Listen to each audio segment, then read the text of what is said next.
Okay, so I did get some comments about rigor, right? And I do want to make a note. This is a review, so I am going to try to explain things in the simplest terms possible. One, because I want you to understand them, and two, because if we just try to go all rigorous, then we're not going to have time to cover anything. So one of the comments I did get was with the chain rule. It's like, well, yeah, we know how the chain rule works, but you didn't actually explain like the Taylor series expansion that goes to it. But if I take some time to do a Taylor series expansion and then show you how that can lead us to the chain rule and the material derivative, we just won't have time to cover everything, right? So let's start where we left off last time. Last time I mentioned that velocity was going to be a function of position, x, y, z, and time, t. That was velocity, okay? And we said that if we want to find what a total change in velocity, an infinitesimally small change in velocity would be, well, we need to look at how this property, how velocity would change relative to all the variables that can affect that property.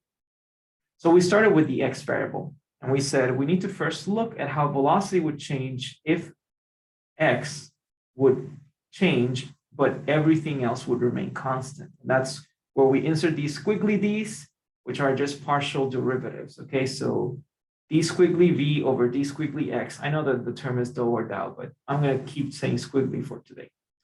And of course, this is just a change. This is just a slope.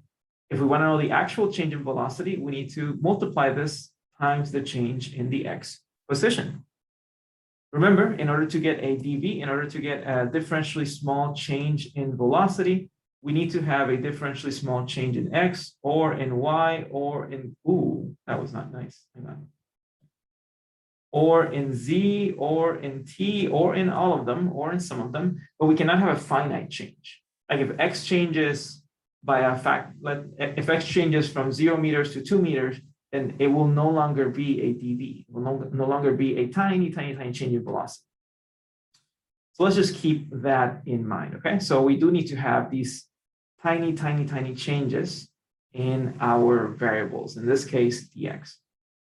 Of course, x is not the only variable, right? So we do also include the change in velocity with respect to y, multiplied by dy, the change in velocity with respect to z, multiplied by dz, and the change in velocity with respect to time multiplied by dt.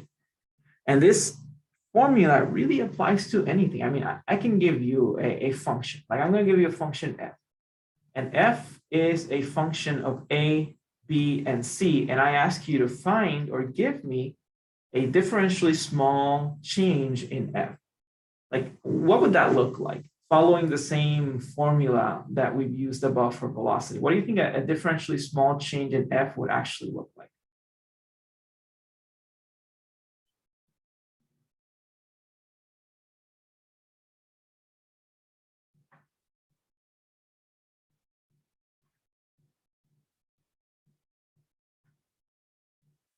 Nobody knows? Oh, geez. Partial derivative of f over with respect to a. Oh, thanks, D'Anthony. So you're saying partial derivative of f with respect to what? A will be the first one, and each of the other components. Is that it? Just the partial derivatives? Oh, and times. Like this? The infinitesimal, yes. Okay.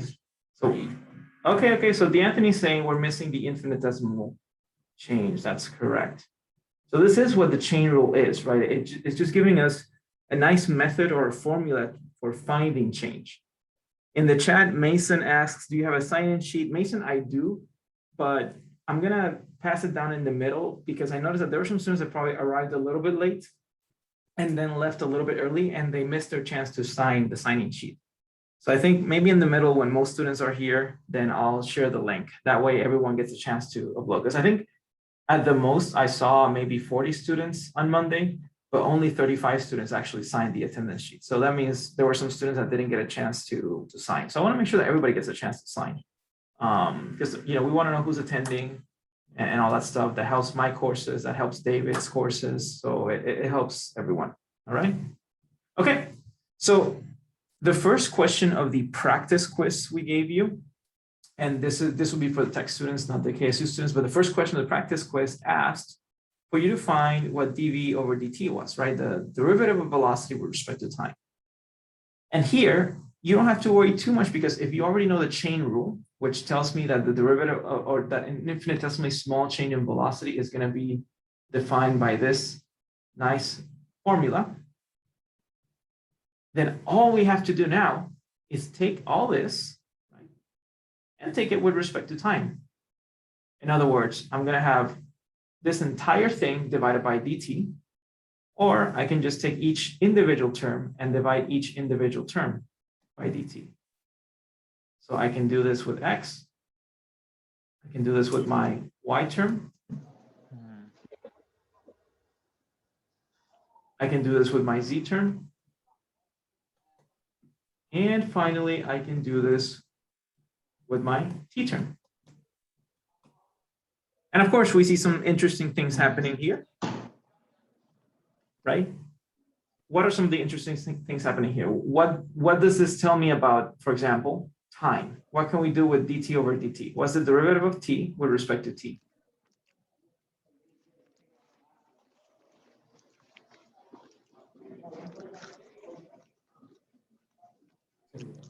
Yeah, that's right. It's going to be 1, right? So dt over dt is just 1. And we get a nice form, a nice equation for the derivative of velocity with respect to time, which, if you've taken physics 1, you know that the derivative of velocity with respect to time is acceleration. Victor, I'm going to mute you because there is some background noise coming in from your end. So if you need to talk, you can just unmute yourself. So yeah, it's a nice expression for velocity, which we're going to learn later in the course. And this is actually called the material derivative. So we're going to learn about this later. But a couple of important things to follow. We have partial derivative of velocity with respect to x. And dx over dt really is just velocity component in the x direction. So if we were to write this vector in 3 components, let's call this my x component, I'll call it u. My y component, I'll call it squiggly v. And my z component, I'll just call it w. Then dx over dt is simply my x component, right? Because it's the derivative of position in the x direction with respect to time. dy over dt is my y component, because it's the derivative of position in the y direction with respect to time. And you already know velocity, length over time. You already have that relationship. And then dz over dt is my z component for the same reasons. And then dt over dt is simply 1. This allows us to write our derivative in the following way. Now, I don't really want you to focus on memorizing this. This is something that we're going to cover in the course with time, with a lot of detail, all that stuff. But I do want you to at least know where all this is coming from. Because from my experience, I've been teaching fluids for 4 years. And whenever we get to the material derivative, it's like, oh my God, this is such a long derivative. We need to memorize this. But we actually don't have to memorize this, right? All we need to do is know what the chain rule tells us, and then just divide by dt. So this last step is actually not part of your practice quiz. This is more like a little additional note that you'll see this material derivative in this form when we get to that part in fluids. But what I really think we should all keep in mind is how the chain rule would be applied in this scenario, or in any scenario. I can give you any function, right? And I can give you any of the independent variables in that function, and you should be able to tell me what the derivative of that function would be by using the chain rule. Now, partial derivatives are going to be a big thing in fluids, so get used to seeing these squiggly d's everywhere. These squiggly d's are not going to go away anytime soon, unfortunately. So let's just make the most out of them by understanding them, okay? I think I didn't get questions on the second problem of the practice quiz, but David did get some questions that he forwarded me. So I think that is a problem that would be very helpful to cover before we, but before the end of today, right? In that second problem, and KSU students, I know you don't know what I'm talking about, so let me just write down that practice quiz question for you. It was a pretty simple problem we had. Well, not pretty simple, it's actually kind of complicated. We had a nice hinged gate here. I'm sure all of you have taken statics, so you know what a hinge is and what that means. We have a wall here. And we had some fluid, specifically a liquid. Okay. I can maybe draw this like a container. The drawing didn't really specify if it's a container or not, but I don't really care. We can just draw it as a container. That's not going to change our final answer. Okay.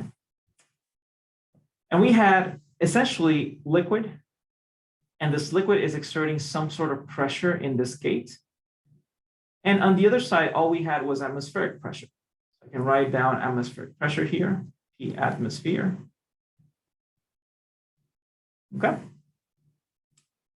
That's pretty much what we know so far. Okay. Now, in our KSU courses, we're covering things in a different order. So in our KSU courses, we came up with a derivative, with a derivation of pressure. But it's okay, because this is not really about fluids, right? We want you to focus on the math.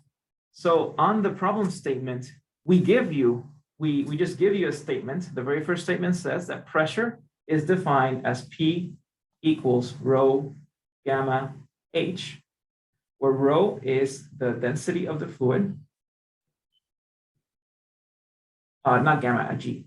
G is the gravitational acceleration, and H is a depth. And that's a key word here. Depth is actually measured. Ooh, I did not write this correctly. Depth is actually measured vertically. In other words, it's measured along the line of the gravity vector.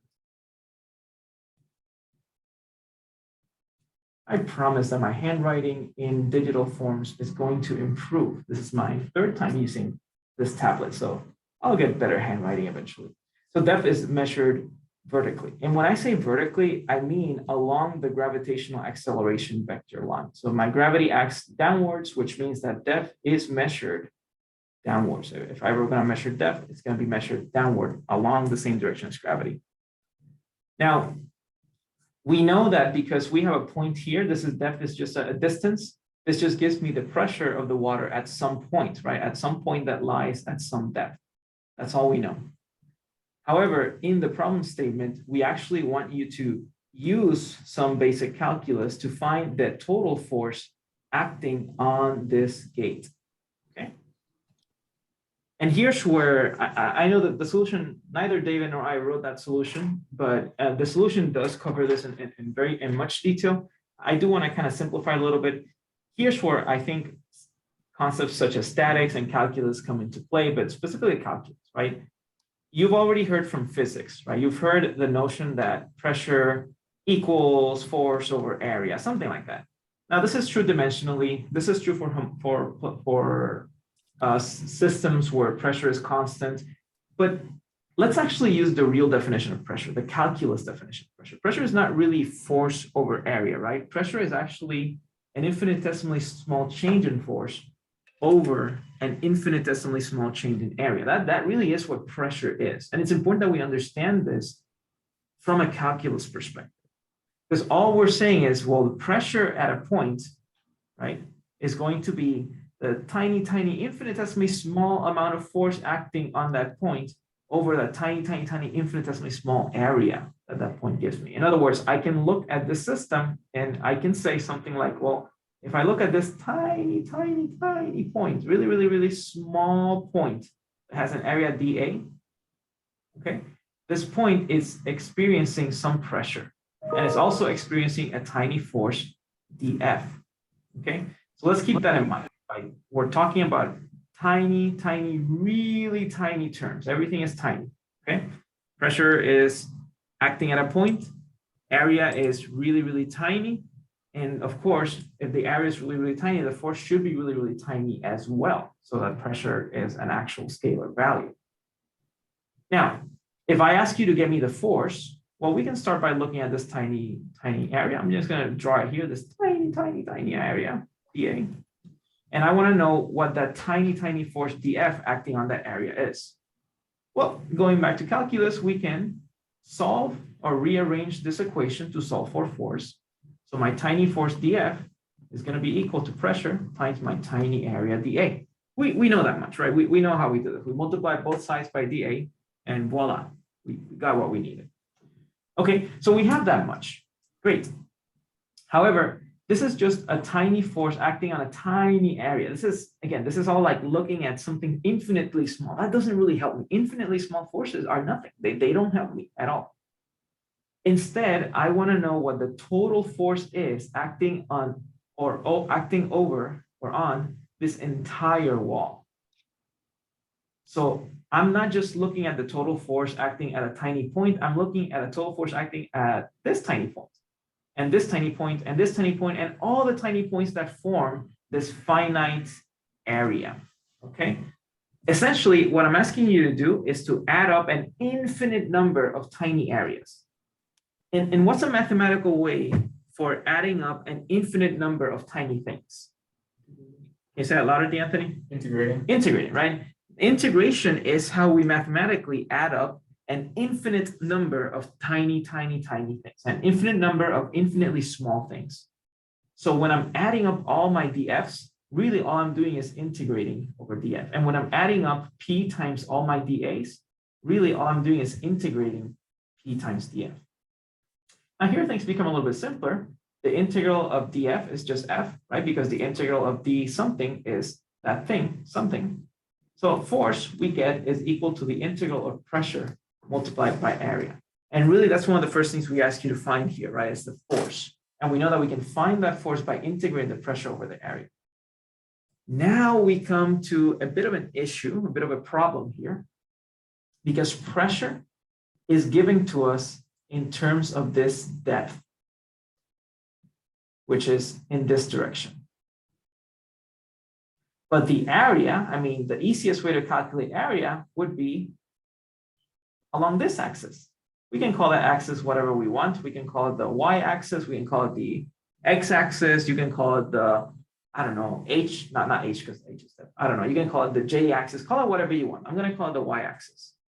So we have two different coordinate systems, and we are going to have to apply some coordinate system transformations in order to actually be able to integrate this pressure equation that we were given. And here's the part where a lot of students fail their fluid statics test or quiz. It's not because they don't understand the fluids part, they do. I mean, this is given, this is a given, but it's because this changing coordinate systems becomes a little bit complicated for you. So I'm going to try to explain this in geometric terms just because I think geometry is cool and I like it, but you can also use other terms. But essentially, what we're looking at here is a right triangle of sorts. We're looking at this right triangle shape. Okay. Now, what that means for us is that if we know how much you move in h along the h-axis, then we could use some geometries, maybe similar triangles or something like that, to figure out how much you are moving along the y-axis, which is the axis of the gate. Now, in the practice quiz, I think you are given this angle, which is 30. And I'm sure you know, right, that if this angle is 30, that means that this angle is 30, okay? Right, this is some nice geometry, a really, really nice geometry rule, right? If this angle is 30, then this angle is also going to be 30. So we have to find a relationship between h and y. Now, if you're sitting there and you're wondering, why is it really necessary to find that relationship? Then look at what this force equation is going to end up with. Force is the integral of pressure times dA, where dA is the area. And pressure is rho g h. Now we can find a way to calculate area. For example, we know that area is simply a length times a width. In the practice problem, I think you are told that the width, let me see if we're told what the width is. We're told that the width of the gate is W. Okay, so we are given some width, W. So we know that the area of this gate is going to be this distance, this length, times W.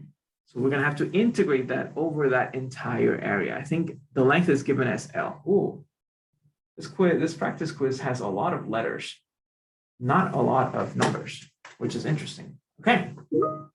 So we can then figure out how to calculate this little dA, right? We have this tiny dA, and we know that you can move along the y direction.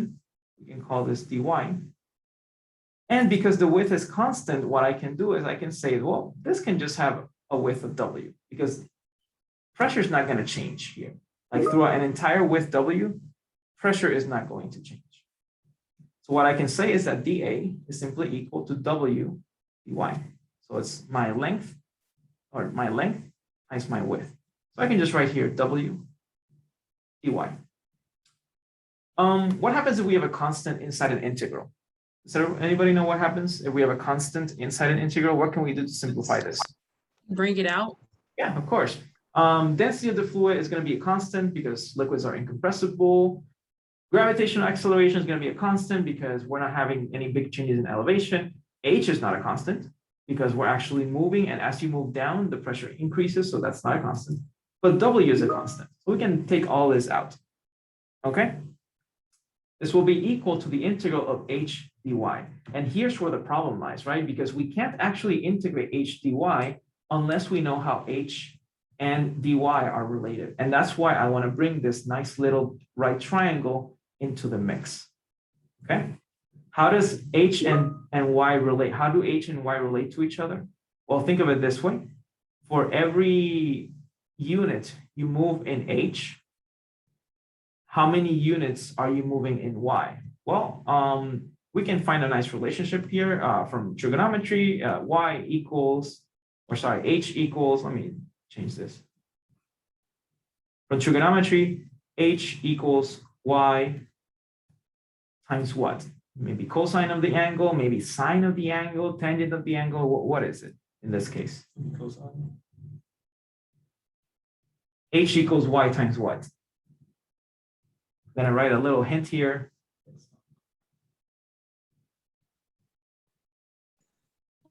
Is it cosine? Cosine? 30. Sine, right? Because my angle is 30, right? And we say that sine is the opposite side, which is this one, over the hypotenuse, which is this one.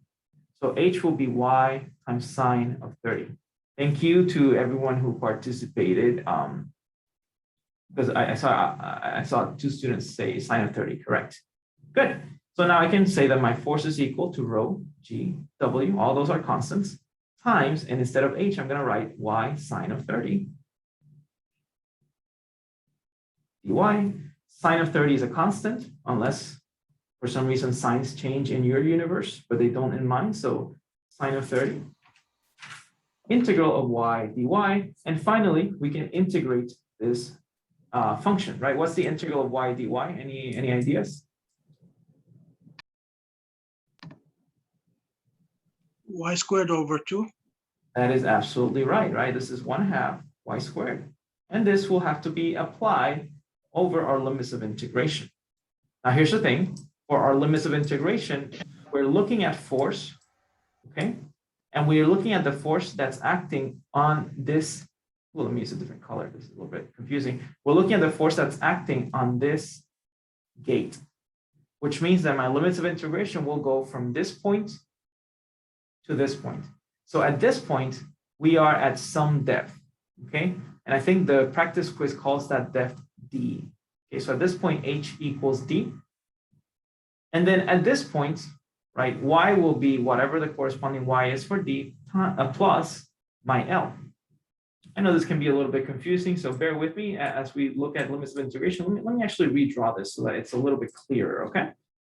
We have our gate, and we know that we are at some depth, or we start at some depth D, okay? And then we move through some additional depth. We don't know what that depth is, but we do know that this distance, this diagonal distance is L, okay? So our limits of integration are gonna go from H equals D to H equals whatever this is, which in this case, it'll be D plus L sine 30, okay? So we can use that more or less to determine what our limits of integration are going to be. However, we're integrating or we're solving an integral with respect to y, right? So we don't really want to use h. We want to convert these into y's, okay? And here, things become a little bit trickier. It was easier to convert h to y because the relationship is just y sine 30. We can see that with the right triangle. But now here we're actually converting, okay, we're actually converting y to h because we want to know what that y would be. Now, fret not. If h equals y sine 30, then that means that y is going to equal h over sine 30. And if this point is at a depth of h equals d, that means that on the y-axis, my new y-axis, this point is going to be d over sine 30. So I can set my integration limits from d over sine 30 all the way to this point. And this point is d over sine 30, right? Plus this length in the y-axis, which is L. Right? Because you have h, which is d plus L over sine 30, and if you divide this over sine 30 to get your y, you get d over sine 30 plus L, because the sine 30s are going to cancel. And then we just plug and play, right? This is just plugging in numbers and whatnot. I don't want you to focus too much on the fluid, like I said, but I do want you to try to understand, right, the whole idea, okay, behind integration. Right, integration, we start with a tiny, really tiny thing, and we expand that into a nice finite thing. And the only way we can expand it is by adding all of the tiny elements. And the only way we can add all these tiny elements is by integrating. So integration, don't think of it as just like a squiggly s and some functions. It's actually a sum, right? Think of it as a sum. In fact, this little integral sign, I mean, that is an S, right? And what does that S stand for? For a sum, okay? It is a sum of infinitely many, infinitely small elements. If you didn't get this far on the practice quiz, don't worry about it. The math quiz we gave today was obviously not that complicated, but we at least wanted you to get kind of like a feel of what you're going to be working on as the class progresses. Okay. For students of all classes, the tech classes and the KSU classes, you should expect a problem of a similar style in the next quiz. Maybe a little bit harder. I'm a bit of a hard ass. So if I have anything to say about it, then maybe a little bit harder. Okay. So this is the basic idea behind that problem. There was a little bit more to that problem, which had to do with moments. And for that, I do want to at least summarize the main idea behind moments, just so that we can solve it. But I don't think we'll have time to solve the entire problem, but that's fine. A moment is defined as a force times a length, right? We kind of take it as some sort of potential for rotation, some sort of rotational potential or something. This is a nice definition if a force is applied at a point, which in most cases it is. So if you know where the force is applied at a point, then you know what the moment is. But this definition becomes a little bit harder to find, okay, when you don't know the point of application of that force. So in the practice quiz, we had our gate and we had some pressure acting on that gate, which if I were to plot that pressure, it would look something like this. And then the resultant force of that pressure, which is the integral of P dA, was some force that's going to be acting somewhere here. I'm not really sure where here is. All I know is that it's somewhere between half of the gate and 2/3 of the gate, somewhere in between there. Okay. Now, we can actually use integration again, to figure out what that length is. In other words, if I want to know where that force acts on, where that L is, I can actually figure that out with integrals. Okay, so let's once again look at a tiny area, really tiny area here. Okay, this tiny area has a dimension of dA. We know that. And we know, okay, that this tiny area is experiencing a force dF, which is just P dA. Now, if we want to know the potential for rotation, that this force acting on this area causes about this hinge, all I need to know is how far my area is from my hinge. And I guess, yeah, we do have, I think, the most students right now logged in. So let me just send in the attendance sheet before I forget. I tend to forget things pretty easily. Link, URL, copy. All right, I'm posting the attendance sheet in the chat. Please sign your attendance. Make sure that you write down the class or classes that you are taking with me or with David or with anyone, so that we can keep track of that. Okay. Now, this force is acting at some distance, right? Some finite distance L. This L cannot be a DL because even though this is a tiny, tiny, tiny area, it still has to be some finite distance from the hinge, right? So what I can say is, well, this is a force, a tiny force multiplied by some length. Well, that's going to result in some tiny, tiny, tiny moment. I can say dm equals L times df. And if I want to know the moment acting on all of this gate, so the moment resulting from the force acting on this area, the force acting on this area, this area, this area, this area, this area, all the different areas, all I have to do is integrate once more. Okay. Now, this integration is all right. It's just moment equals when we have the integral of L, which we need to figure out what that L will be. And then force, we know that dF is PdA. And then we can find some relationship between dA and my y-axis. We can find some relationship between L and my y-axis, which in this case, L and y are actually acting on the same direction. Okay.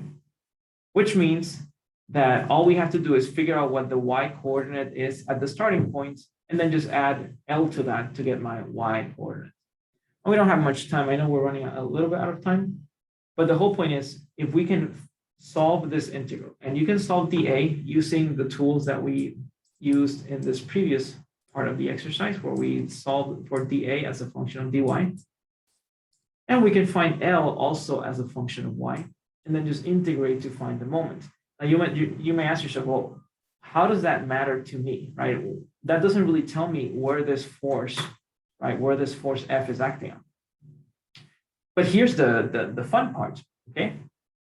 The moment that results from all the tiny forces acting on every single point along this gate is the same moment that results from this one singular force acting at this unknown distance. We can call it, I don't know, L.